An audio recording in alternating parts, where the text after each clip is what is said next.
La vie des handicapés c'est très difficile. Personne ne nous considère que nous sommes des êtres humains. La gomme dans le La vie des handicapés c'est très difficile. Personne. Hello, nuyu kilifa yi fi teew yëpp nuyu xale yi fi teew nuyu seeni accompagnant ak seeni parents nuyu ñi nga xam ne dañu feebar may fàttali ne mbégte bu rëy la pour ñun ci Centre bu Dabo ku mel ni Ibrahima Aïdara nga xam ne moom taxawaayam ñëpp ko ràññee ci Sénégal mu jël journée internationale des maladies rares mooy feebar yi nga xam ne daanaka dañu jàpp ne bëriwul te daanaka pour nga xam am ay jumtuwaay yi nga xam ne feebar lii moo ko indi lii moo ko waral feebar yooyu noonu mu jël journée internationale bi ñëw jagal ñu ko Tali bu Dabo parce que dama jàpp ne njabootu Tali bu Dabo njabootam la dañoo bokk même njaboot bi parce que képp ku xëy di jàngay Tali bu Dabo da nga bokk ci association wu Ibrahima Aïdara donc association bi ñuy doon lu ñu rafetlu rawatina mu jël journée bu toll nii mënoon na ko defee feneen mais mu ñëw andi lu mu am ak dooleem ñu boole dóorandoo def journée bi objectif journée bi nag lenn la mooy ñu boole suñuy xalaat mu bañ a nekk journée mooy les éternelles journées yi ñuy wax rek mais buñ fi jógee yaakaar naa ne ñi fi toog ci ay autorité ak li ñu jot a gis nañ jéem wut ay solution yoo xam ne solution yu dëgër la mu leer ne lii buñ ci jógee daanaka duñu gis ci xale boo xamante ne dañ fa toog këram am jafe-jafe kenn du xam lan moo ko dal rawatina du mun jàngi dinañ jàpp ne fu mu ne nii sous-thème édition bi nga xam ne dañ ko jagleel wàllum njàngale te jamono jii ñu toll mbirum ministère éducation nationale dañoo gis ne réforme de fond et de forme la ñu nekk di def mooy daanaat dañu xoolaat daanaka suñu njàngale bi fan la jublu ak lan lañ si jublu parce que boo xoolee bu baax borom maîtrise yi bëri na master yi bëri na dafa mel ni njàngale bi daal ay chômeurs lay créer rawatina ñi nga xam ne nag dañoo am ay handicap ñu jàpp ne bu ñu bëggee nekk ay nit ñoo xam ne bëgg nañ changer dëkk bi nu nekk ay acteurs actifs c'est une redondance du changement parce qu'il y a des acteurs passifs il faut que ñu xoolaat mbirum jàngale bi solal ko mbaxane solal ko tubéy ba ñu mun jëmale Sénégal bu ñu bëgg mooy Sénégal boobu ne kenn du beddi kenn ñëpp ci bokk jërë ngeen jëf wasalaam. Association Médias et Citoyens Engagés. Aujourd'hui, nous sommes rassemblés pour une cause essentielle, une cause qui touche des milliers de familles sénégalaises. Les maladies rares. Au Sénégal, plus de 500 personnes vivant avec une maladie rare, dont une majorité d'enfants. Ces maladies, souvent génétiques et complexes, sont un combat de tous les jours pour les patients et les familles. 80% d'entre elles sont évolutives et invalidantes, nécessitant une prise en charge médicale adaptée, multidisciplinaire et surtout accessible. Or, la réalité est toute autre. En moyenne, il faut entre 5 et 7 ans pour obtenir un diagnostic précis, un parcours du combat marqué par l'errance médicale, le manque de spécialistes et le coût exorbitant des soins. Moins de 10% des patients atteints d'une maladie rare au Sénégal ont accès à un spécialiste. C'est pourquoi nous interpellons aujourd'hui directement l'État du Sénégal, son Excellence, Monsieur le Président de la République, Monsieur le Président de la République, Monsieur le Président, la santé de nos citoyens est une priorité nationale. Nous vous demandons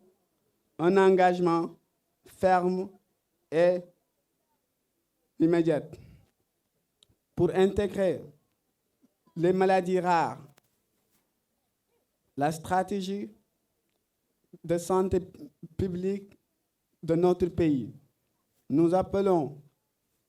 à la création d'un plan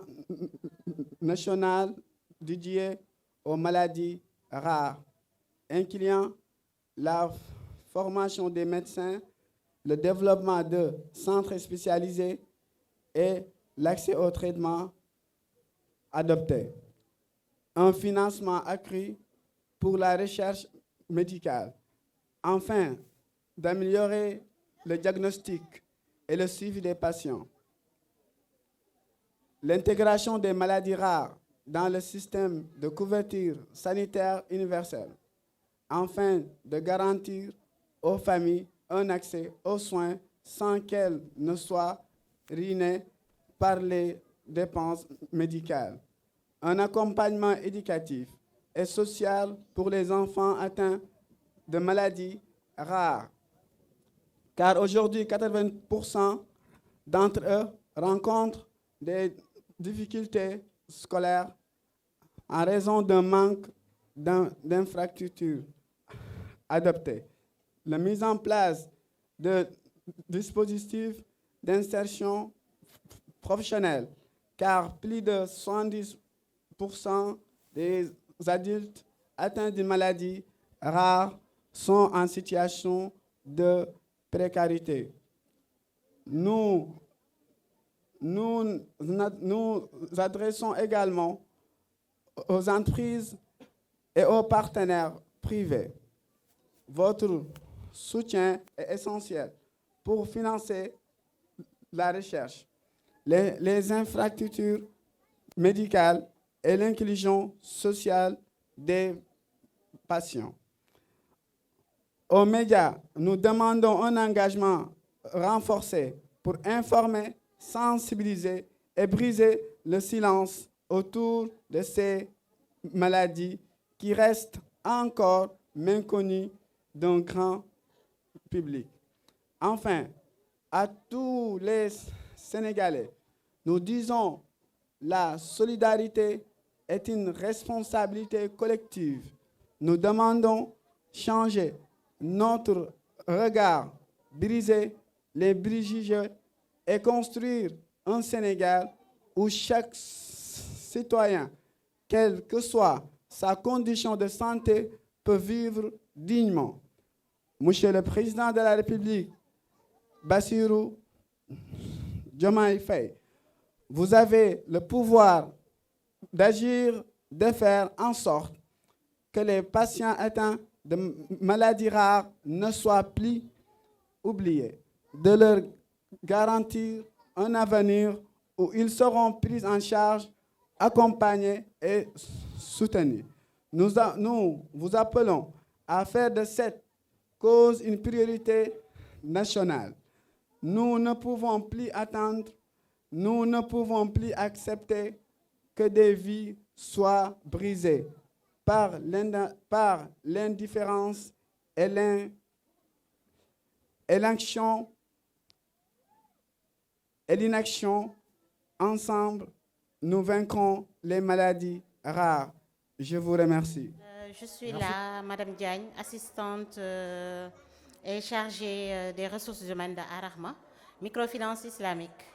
Ouais, nous sommes une filiale de la BNDE. Nous remercier aussi Centre B.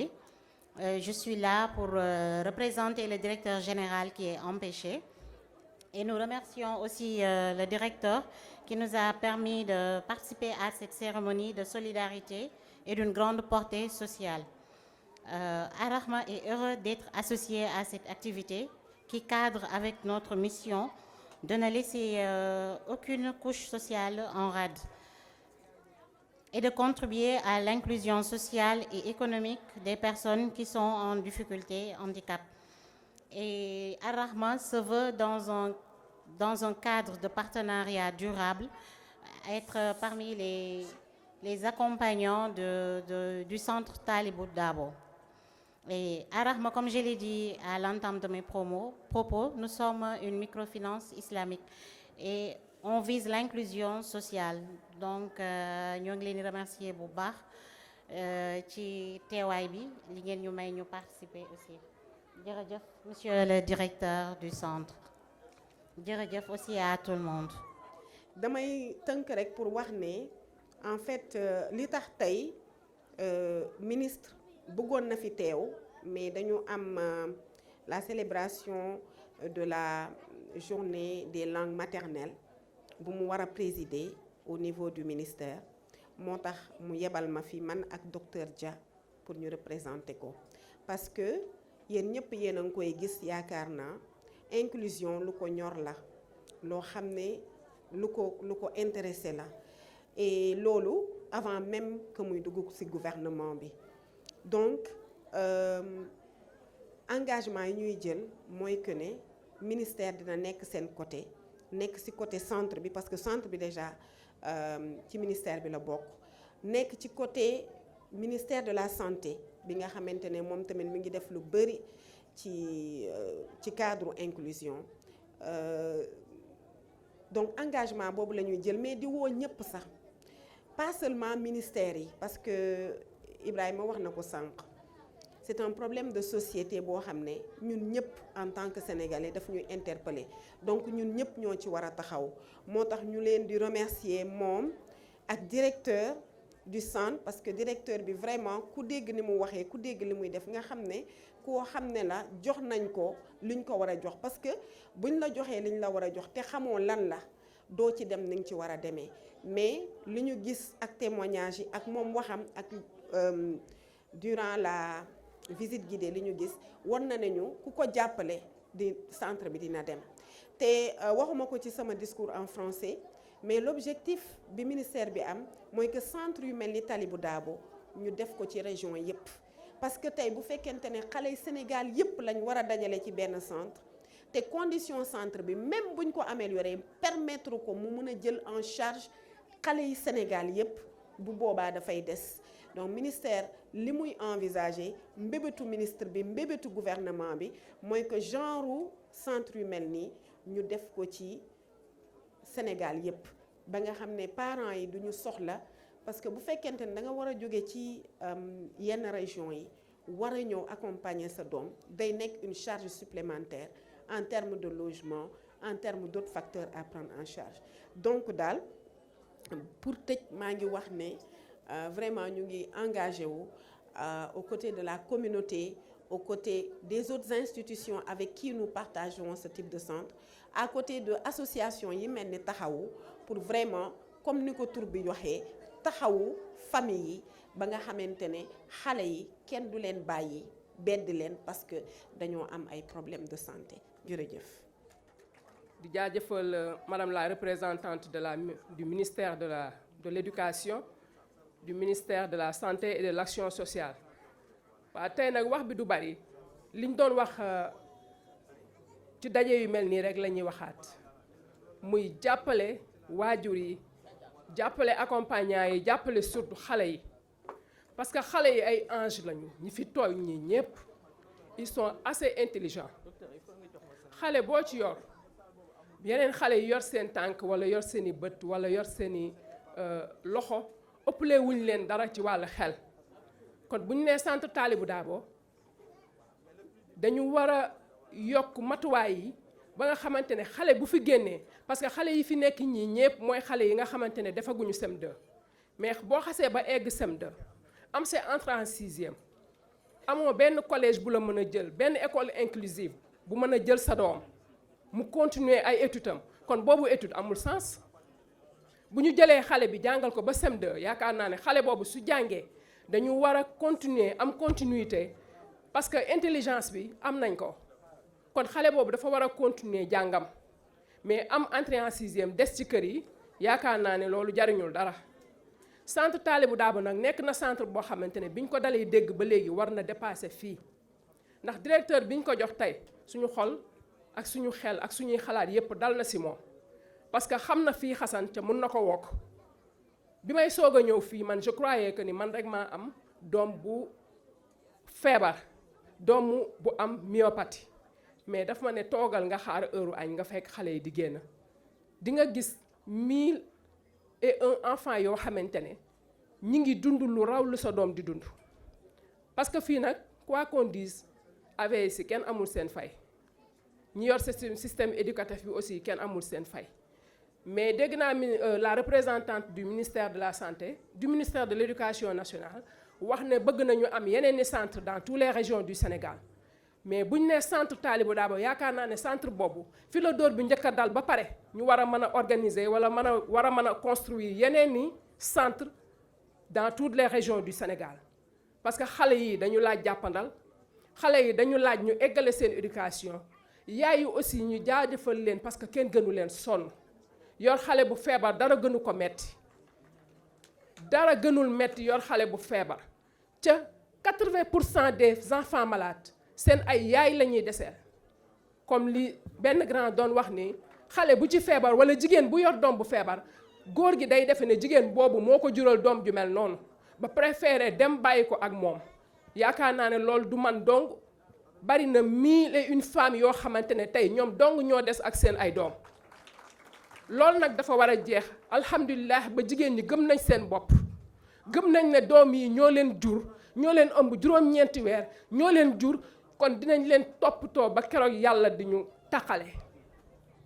kon centre Talibou Dabo tey dañ leen di ñaan yéen ñi fi nekk ngeen xamante ne yéen a représenté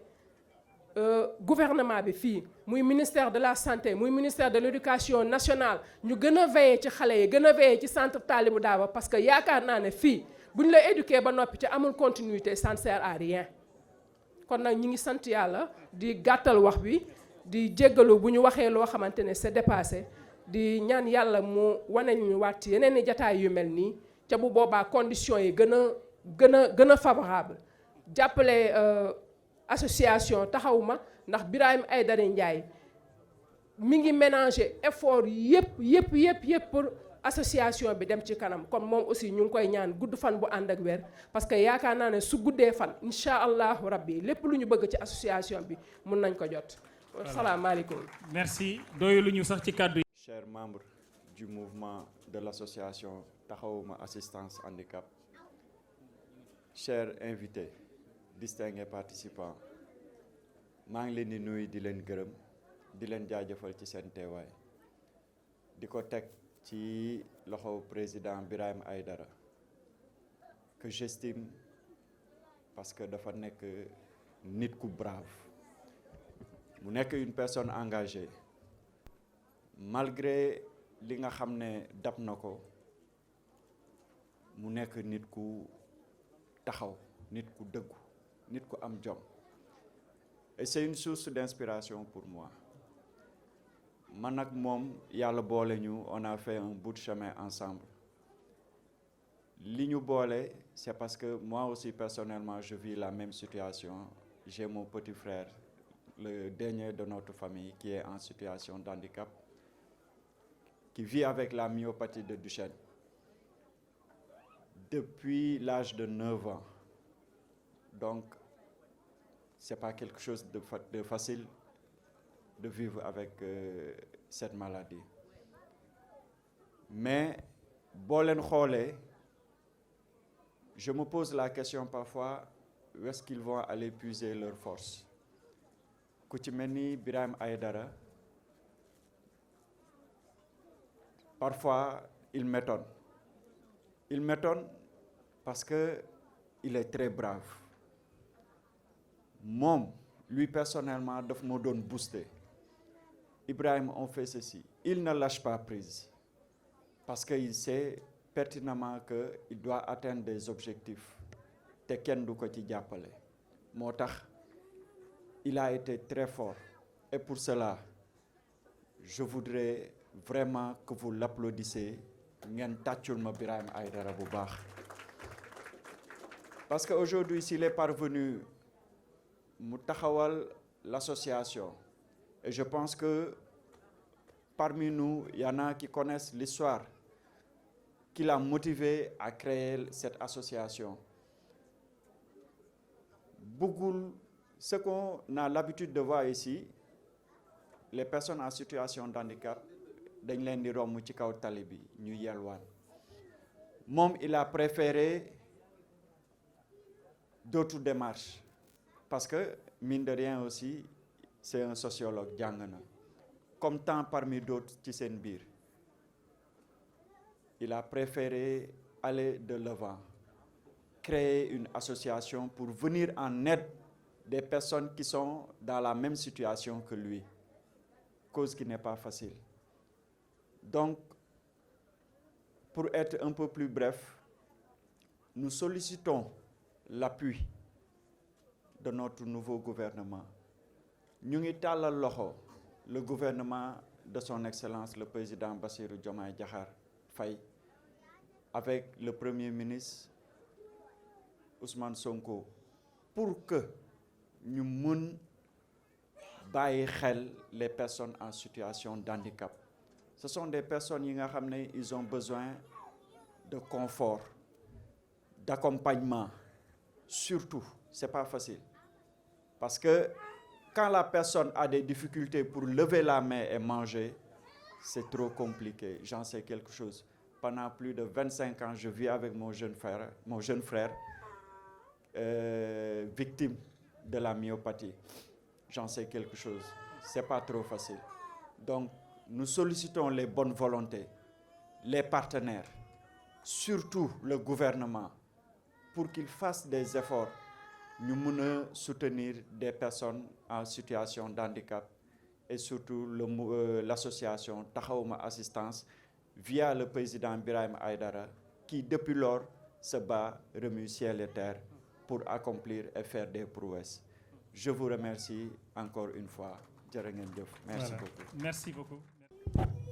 Je vais commencer en français et terminer en wolof comme l'a fait la représentante. En 2 minutes. Voilà, du ma sori du ma ci parce que lii ñu war a wax ba pare tout ce qu'on doit dire Birahim l'a déjà dit. Parce que je me dis que les associations de maladies rares font une consortium la lu kenn wax mébétu kenn mooy mébétu ñi ci des ñëpp. Nous avons les mêmes besoins. Parce que je représente l'association Prune Belly Sénégal, qui est une association de maladies rares. J'ai distribué des dépliants à beaucoup d'entre vous. Mais pour ceux qui ne le connaissent pas, Prune Belly est une malformation congénitale rare qui se manifeste par une mégavéssie. Et l'enfant, avant même qu'il ne naisse, on peut savoir qu'il a le syndrome de Prune Belly parce qu'il a une mégavéssie qui apparaît lors des échographies. Il a aussi une absence de muscles à l'abdomen. Une personne normale, après la peau, c'est la graisse. Après la graisse, c'est les intestins. Après la graisse, c'est les muscles. Et après les muscles, c'est les intestins. Mais une personne qui a le syndrome de Prune Belly, tout de suite après la peau, c'est les intestins. Tu peux voir ce qu'il mange se déplacer dans le ventre. Il a aussi des testicules non descendus. Il faut rechercher les testicules et les faire descendre pour vous donner juste un aperçu de la maladie que je gère, qui est très difficile. Pour le reste, les besoins, l'appel aux autorités, je n'y reviendrai pas, parce que Birahim a déjà fait un appel, et l'appel de Birahim et l'appel de Prune Belly Sénégal, et l'appel de toutes les associations fêtières qui ont des enfants qui vivent avec des difficultés. Pour terminer en wolof rek, duma dellu sit ci li Birahim wax. Parce que Birahim waxal na association yi am maladie rare yëpp man association maladie rare bi may gérer mooy Prune Belly Sénégal man may présidente association Prune Belly Sénégal mébét yi ñu am ñun ñoo ko bokk ñun ñoo ko jiital ma ñëw nekk ci ginnaawam pour que mu waxal ñu doxal ñu joytul ñu et wóolu naa ko xam naa ni li mu fi wax nii awma dara lu ma ciy teg association bi may diriger ay xale yoo xamante ni bala ñoo juddu sax dinañu am xam ni dañoo am malformation du lu leen dab lu ñuy dund la ci seen biiru yaay ñu koy xam ci échographie yi ba ni ñu ëmbee comme que Sénégal moom dindi fi ëmb kenn autorisé wu ko kenn même boo xamee ni sa doom dafa am malformation da nga koy nangu toog ba mu juddu nga xool noo koy gérer mooy association bi may gérer Prune Belly xale bi bu juddoo biiram du am muscle day am vessie bu mag mën na toog toute la journée du am envie dem tuur ndox saw boobu day nëpp ci biir bi nekk ay infection bala moo am 5 ans mën na am mu génn àdduna xale bi li tax ñu naan góor mooy testicule yi du ko am day laqatu ci biir bi buñ ko fa bàyyee day dem ba nekk cancer mais bala moo am 1 an et demi war nañ ko seet ci biir bi lokkati ko wàcce ko pour mu am chance su nekk góor foofu laay yam pour le moment. suñu numéro téléphone mi ngi ci dépliant yi mën ngeen dugg ci suñu page Facebook Prune Belly Sénégal ngeen jokkoo ak ñun ñu gën leen expliquer ci li ñuy yëngal di gërëm rek Birahima Aïdara parce que vraiment kenn du moom depuis bi ma lëkkaloog moom di def ay activité ba tey wax dëgg yàlla lu muy def danaan présidente ñëwal alors que moom kàddoom rek sama kàddu la kàddu ñi nga xam ne ñoo am maladie rare yëpp je vous remercie. Voilà, merci beaucoup. yow aussi yaa ngi. ñu ngi déjà nuyu ñëpp ñi nga xamante ni jóge nañu fu sori ñi nga xamante ni gis nañu seen taxawaay wala seen pour ñu jug nekkul mbir bu yomb muy yaay yi ak ñi nga xamante ni ñu ngi dund feebar bi ñoom ñëpp ak ñi nga xamante ay partenaires la ñu àndandoo ñëw di feetu li nga xamante mooy journée internationale des maladies rares yàlla def man mi nga xamante maay njiital bi. ñu liñ ci tax a jóg tey rek dëgg-dëgg mooy xamale Sénégalais yi lan mooy feebar yi nga xamante ni moom la ñuy waxee donc les maladies donc rares ba tax na nag tey suñu taxawaay thème moo nekk koo gis xale yi ci situation yi ñu nekk ñu gis ni xam nga lu metti la parce que dem beeg dikk bi dafa nekk lu metti rawatina ci yaay bi gàddu xale bi ak xale bi ñëw dafa laaj ñu koy gunge ci quotidien bi c'est-à-dire ci nekkin bi mu nekk nekkin yu metti tey ku gis rek nga xam ne lii ñuy wax lu dafa nekk lu ñu war a jël ci lu gën a gaaw ensuite ñu xam ne que autorité yi dafa am taxawaay bi ñu ci waroon ndaxte tey soo seetloo ministre bi nga xamante ni mooy le ministre de la santé tey le président de la république au passage moom bind nañ ko courrier bañ ko bindee lettre bataaxal mu daal di koy jox ki nga xamante ni mooy ki jiital lépp lu wàllum faj wi waaye moom yaakaaroon nañu ko dina ñëw tey sa gunge xale yi même su dee sax nekk ak ñoom ànd ak ñoom loolu dafay dalal xel xale waaye amaana tey dafay mel ni ñun amuñu kumba ndey amu kumba baay maanaam dañoo fàtte waaye nag di profiter occasion di wax ni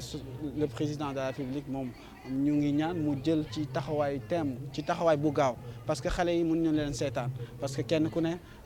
li lay manqué dëgg-dëgg mooy moyen te moyen boobu parent mënu ko parce que soo xasee ba am laago bi doo talati sax di liggéey doo talati def dara parce que charge bi yëpp dafay ñëw ci parent bi rawatina nag le ministère bi nga xamante ni mooy le ministre